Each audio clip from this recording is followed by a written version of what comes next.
प्रभु यीशु मसीह के नाम में आप सभी लोगों का हम स्वागत करते हैं और बहुत बहुत धन्यवाद देते हैं परमेश्वर का कि उसने हमें यह सुंदर अवसर दिया ताकि हम आप लोगों तक जो परमेश्वर ने हमसे जो वचन दिया है हमें वो हम आप लोगों तक पहुंचाएं।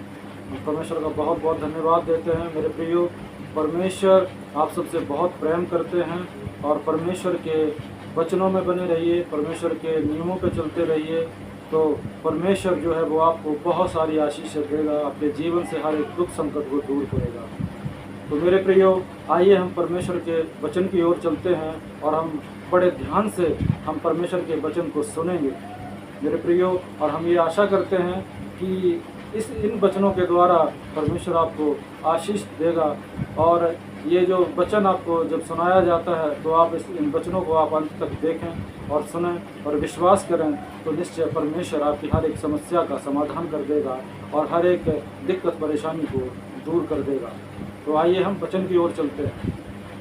अध्याय 15। सच्ची दाखलता मैं हूं और मेरा पिता किसान है। जो डाली मुझ में है और नहीं फलती उसे वो काट डालता है, और जो फलती है उसे वो छांटता है ताकि और फले। तुम तो उस वचन के कारण जो मैंने तुमसे कहा है शुद्ध हो। तुम मुझ में बने रहो और मैं तुम में। जैसे डाली यदि दाखलता में बनी न रहे तो अपने आप से नहीं फल सकती, वैसे ही तुम भी यदि मुझ में बने न रहो तो नहीं फल सकते। मैं दाखलता हूं, तुम डालियां हो। जो मुझ में बना रहता है और मैं उसमें, वो बहुत फल फलता है, क्योंकि मुझसे अलग होकर तुम कुछ भी नहीं कर सकते। यदि कोई मुझ में बना ना रहे तो वो डाली के समान फेंक दिया जाता और सूख जाता है, और लोग उन्हें बटोर कर आग में झोंक देते हैं और वे जल जाती हैं। यदि तुम मुझ में बने रहो और मेरा वचन तुम में बना रहे तो जो चाहो मांगो और वो तुम्हारे लिए हो जाएगा।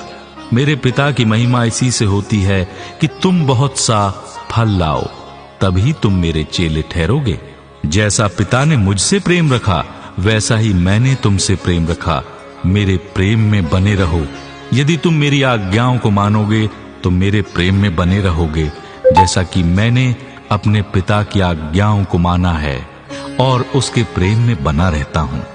मैंने ये बातें तुमसे इसलिए कही हैं कि मेरा आनंद तुम में बना रहे और तुम्हारा आनंद पूरा हो जाए।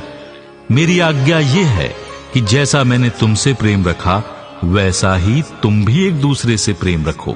इससे बड़ा प्रेम किसी का नहीं कि कोई अपने मित्रों के लिए प्राण दे।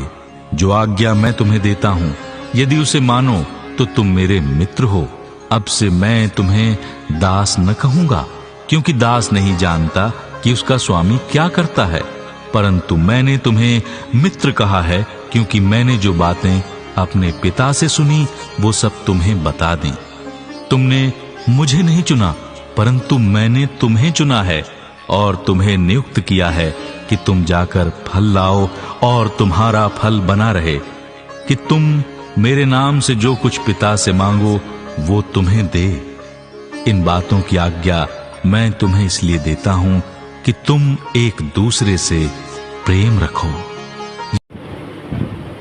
मेरे प्रियो, अभी आपने वचनों को सुना और जिस प्रकार से परमेश्वर का वचन यहाँ पर बताता है कि प्रभु यीशु मसीह जो है वो हमारा पिता है और हम, वो लिखा है इसमें कि सच्ची दाखलता में परमेश्वर जो है वो हमारी दाखलता है और हम लोग कौन है? हम लोग डालियाँ। जब तक हम प्रभु यीशु मसीह से जुड़े रहते हैं तब तक हम परमेश्वर की आशीषों को प्राप्त करते हैं, लेकिन जैसे ही हम परमेश्वर से दूर हो जाते हैं, उस दाखलता से दूर हो जाते हैं, तो फिर हम कुछ नहीं कर सकते। मेरे प्रियो, वचन में साफ साफ बताया गया है कि जब हम परमेश्वर के वचनों को पकड़े रहेंगे और परमेश्वर के नियमों पर चलते रहेंगे तब तक हम उस दाखलता से जुड़े रहेंगे। लेकिन जैसे ही मनुष्य अगर उस दाखलता से, उस पेड़ से जब दूर हो जाता है तो वचन में बताया गया है कि वो काट कर फेंक दिया जाता है और बाद में वो आग में झोंक दिया जाता है। मेरे प्रियो, आप वचन को पूरी सिद्धता के साथ अपने जीवन में लागू करें और जो जो वचन में बताया गया है आप उसके अनुसार चलने की कोशिश करें। अगर कोई अड़चन है, कोई दिक्कत है, कोई परेशानी है तो आप प्रार्थना करें और हमें भी आप प्रार्थना करने के लिए आप हमें कमेंट कर सकते हैं। मेरे प्रियो, हम ये विश्वास करते हैं कि इन वचनों के द्वारा निश्चय आपने आशीष पाई है। प्रभु आप सभी लोगों के लिए बहुत बहुत आशीष दे। सबको जय मसीह।